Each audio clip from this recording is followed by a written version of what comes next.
Той. Кеше шаңыраққа келін түскен. Беташар жыры болып жатыр. Жұрттың бәрі беташарға жиналып, ақша салуға дайындалып тұр. Сол бір сәтте Ақзияштың 6 айлық қызы қараусыз қалған болатын.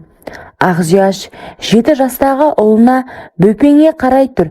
Қазір тез келемін, тербетсең ұйықтап қалады, деді. 7 жастағы бала қарындасын ұйықтатып, қызық көруге ол да далаға шығып кеткен еді. Той болып жатқан үй болғасын, балалар үйге кіріп шығып жүрген.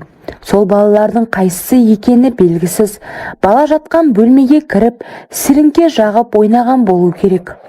Ойнап лақтырған сіріңкесі бесіктегі шілтер матаға лап ете қалатынын қайдан білсін. Өз ісінен қорыққан бала ешкімге айтпастан далаға қарай жүгіріп кетті.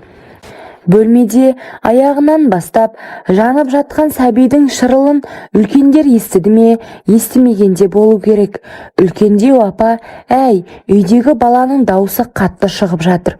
Байғұстың ішегі қатып қалар. Кім бар, жұбатсаңдаршы деп дауыстағанда, жастау келін үйге кіріп кетіп айқайлады.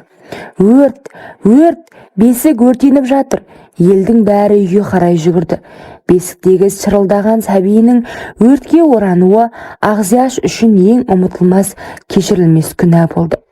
Сәби аман қалған, бірақ денесі үлгіреп біраз жері күйді.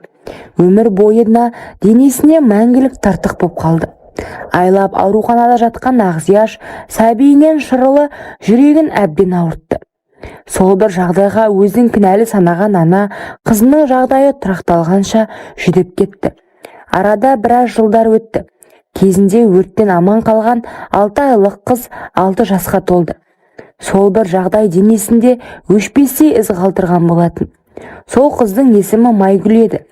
Әлі де ойын баласы болса да, үстіндегі тыртықтарынан ұялып, ұзын көйлек киюге дағдыланды. Көрші балалар көбіне Майгүлді қатарына қоспады. Майгүлге бір қарағанда қорқатындай. Денесінің жартысы, мойны, сол жақ беті кезіндегі күйіктен тартық боп қалған. Әлі жеткен балалар Майгүлді ұрып та жібереді.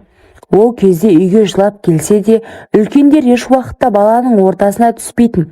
Мектеп оқса да, сол балалар Майгүлге әлімжеттік жасап, сумкасына салған нанын, басқа да заттарын тартып алатын. Есейе келе Майгүл тұйық бола бастады. Қатарластары да, көршілес достары да байғұс қызды маңайларына жолаттырмайтын. Олар Айгүлді кемпір, мыстан кемпір деп мазақ ететін. Сол себепті ешкіммен араласпауға шешім қабылдады. Майгүл бар уақытын кітап оқу мен және үйдің тірлігіне арнады. Сабағында өте жақсы оқыған, сыртқы келбеті сүйкімсіз көрінсе де, ішкі дүниесі өте мейірімді, бауырларына қамқор, кішіпейіл қыз еді. Майгүл қыз мектепті қызылмен бітіріп, оқуға құжатын өткізіп қойды. Бірақ тағдыр оған тағы да тосынсый дайындап қойған еді. Өмірі ауырдым деп айтпаған анасы қан қысымынан аяқ астынан құлап арбаға таңылды. Байғұс қыз амалсыз оқуын тастады. Келер жылы оқимын деп ойлаған, бірақ ауру анасына қараймын деп ақ уақыт сырлап өтіп жатты. Іште анасы да көз алдында жүрген қызының бағын байлағаны жүрегіне ауыр тиетінін айтпаса да белгілі. Ағасы да отбасылы болған. Бірақ көп ұзамай келіні айқай шығарып, артынан ағасы да балаларым үшін деп кетіп қалды. Ара-тұра ақша мен азық-түліктерін әкеп береді. Сол анасын күтемін деп жүріп, жасы 30-ға келгенін байқамай қалды. Анасы да соңғы кезде жиі ауырып, ана дүниеге аттанды. Әкесі әлде қашан басқа отбасын құрған. Ақзияш ауру болған соң бір жыл өтпей, баласы бар әйелмен басқа қалаға қашып кеткеннен оралмады. Туыс-тумалары жабылып жүріп көмек қолын созып, Ақзияшты зейнетақы алуына көмектесті. Келіні де ауру енеге шыдамай кетіп еді. Енесі дүниеден озғалы жетіп келгені, қара шаңыраққа ие болу керек екені енді есіне түскен сияқты. Бұрын келмеген ағасы мен жеңгесі енді үйде тұра бастады. Арада тағы бір жыл өтті. Үйдің бар тірлігін Майгүл жасайтын. Жеңгесі балалар тастап жұмысқа шығып кетті. Майгүл сол үйдің қызметшісі секілді бәрін дайындап қоятын. Туыстары бұл қызға жаны ашып, сыртынан алып қашу жоспарын құрған. Бірақ Майгүлді көрген еркек шошитын. Солай жүргенде өзінен біршама жасы үлкен әйелі қайтыс болған еркек Майгүлді жары етуге келіскен болатын. Майгүлдің туыс жеңгелері үйден кішігірім дастархан жайып, ырымын жасап ұзататын болды. Туған жеңгесі қайын сіңлісінің кеткеніне қарсы еді. Кішігірім ұзату тойы болған Майгүл қатты қобалжулы. Болашақ жары кешігуде. Іштей сансыз сұрақтармен әлек. Неге кешігіп жатыр? Әлде менен бас тартты ма? Күйеу бала келді. Көліктері бұзылып кешіккен екен. Жеңгелерінің даусын естіген Майгүл қуанғаннан жылап жіберуге дайын болды. Өзін әрең ұстап үсті басын ретке келтірді. Күйеу жігітте бөлмеге кірді. Майгүл қатты қобалжығаннан басын көтеруге ұялып тұр. Өзін 18 жастағы бойжеткен секілді сезінген ол болашақ жарына ұрлана қараған еді. Екеуінің көздері түйісіп қалған. Өзінен үлкен болса да жүзі жылы, тартымды мұрты бар ер кісі екен. Сол бір көргеннен Майгүл ұнатты. Сыпайы сөйлеген сөзі, өзін сондай сабырлы ұстағаны Майгүл үшін нағыз ер жігіт еді. Майгүл қызға бақыт тілеушілер ақ баталарын беріп, өз шаңырағына аттандырды. Өмірінің ең бір тамаша күнінде енді ғана бақытқа қол жеткізген бейкүнә қызға тағдыр тағы да үлкен соққы жасады. Бақыттан бал-бұл жанған Майгүлдің жүзіне қан жұғылды.